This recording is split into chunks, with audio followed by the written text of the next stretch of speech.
You hear about it everywhere, right? It's been called a miracle cure, a direct line to the divine, and also a really dangerous ritual of death. So what is ayahuasca? Let's get right into it and try to unpack this incredibly powerful and, deeply controversial brew.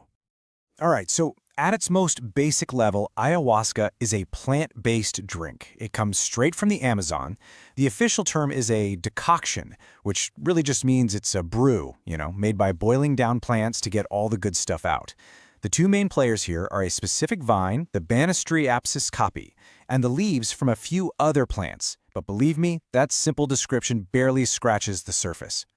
And right away you see the massive divide. On one side, people see it as a sacred medicine. It's for healing, for enlightenment, for talking to spirits. But on the other side, it's seen as a dangerous ritual, something that can lead to psychosis, serious health problems, and even, some say, sketchy spiritual contracts.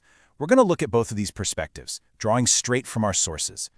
So, the Vine of Souls, and a name with two meanings.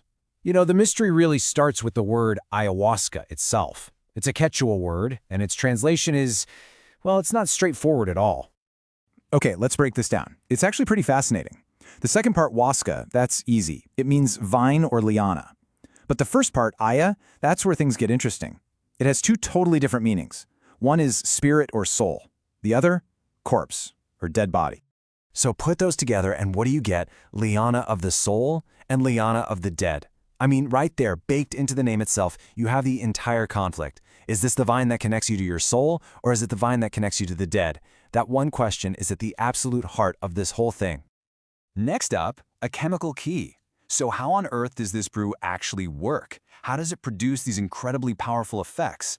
It's not magic, it's chemistry, and it's a brilliant piece of natural pharmacology that indigenous cultures figured out ages ago. All right, let's get into the nitty-gritty of how this works, because it's pretty wild. First, you have the leaves from a plant like Psychotria viridis. These contain DMT, which is, one of the most powerful psychedelic compounds out there. But here's the catch. If you just ate those leaves, nothing would happen.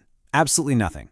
Your stomach has these enzymes, called MAO, that just destroy DMT on contact. So that's problem number one. Now, enter the caapi vine, the ayahuasca vine itself. This vine contains these other chemicals that are what's known as MAO inhibitors. They basically act like a bodyguard for the DMT.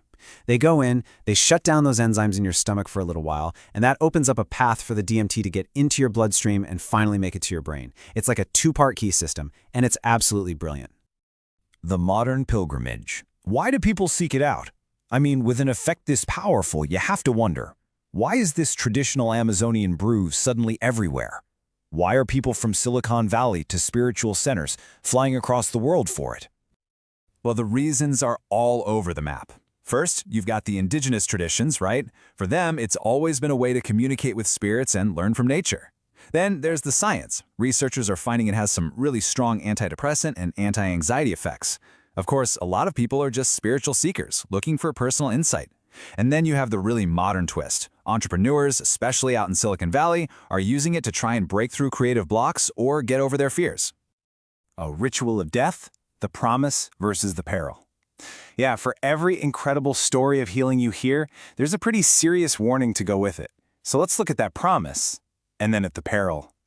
So, from a scientific point of view, the evidence is actually getting stronger. Big reviews of studies show it has real potential for helping with depression and anxiety, especially for people who haven't had luck with other treatments.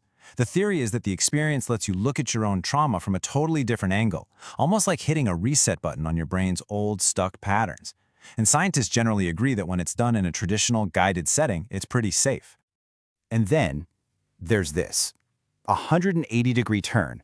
This quote from one of our sources argues it's not about awareness or healing at all. They call it, in essence, a ritual of death. This viewpoint claims that most people have no idea what's really going on in these ceremonies. Okay, let's just park the spiritual debate for a second and talk about the risks that everyone agrees on. Physically, you have what's known as the purge. Intense vomiting and diarrhea are super common. Psychologically, this is a big one. It can be incredibly dangerous if you have a personal or family history of things like psychosis or schizophrenia. It can actually trigger an episode. And the dietary risk is absolutely crucial. Because of those MAO inhibitors we talked about, you have to be on a strict diet. Mixing it with the wrong foods, or especially with drugs like antidepressants, can cause something called a hypertensive crisis, which can literally kill you. So let's get back to that ritual of death idea. This critical viewpoint lays out a really startling claim. It says the whole ceremony is a kind of spiritual trap. The idea is that the shaman has a deal with certain spirits and offers the souls of the participants as a sacrifice. The amazing visions people have, according to this view, that's just the bait. The supposed endgame here isn't enlightenment, but a complete loss of who you are. An unsettled status, a contested future. It's no surprise that with all this conflict, the legal and cultural status of ayahuasca around the globe is, well, it's a mess. I mean, just take a look at this. The laws are completely all over the place. In Peru, it's not just legal, it's celebrated as a cultural heritage of the nation. Go to Brazil, it's legal, but specifically for religious use. Then you jump to the US.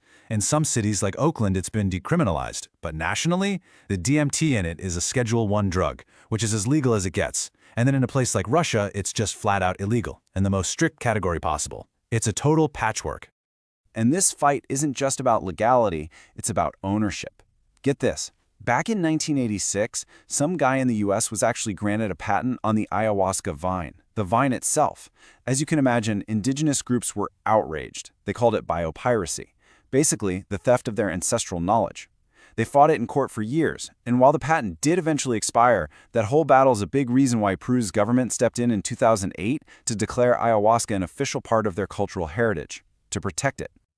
So in the end, where does that leave us? We're back to that fundamental question with no easy answer. Is ayahuasca a profound healer that modern science is only now catching up to? Is it just a powerful hallucinogen with some very real, very serious risks? Or is it something much darker, a spiritual predator hiding behind the promise of enlightenment? What is the true nature of the vine of the soul, or the vine of the dead? That's the question, and it's one of the most fascinating and intense debates happening right now.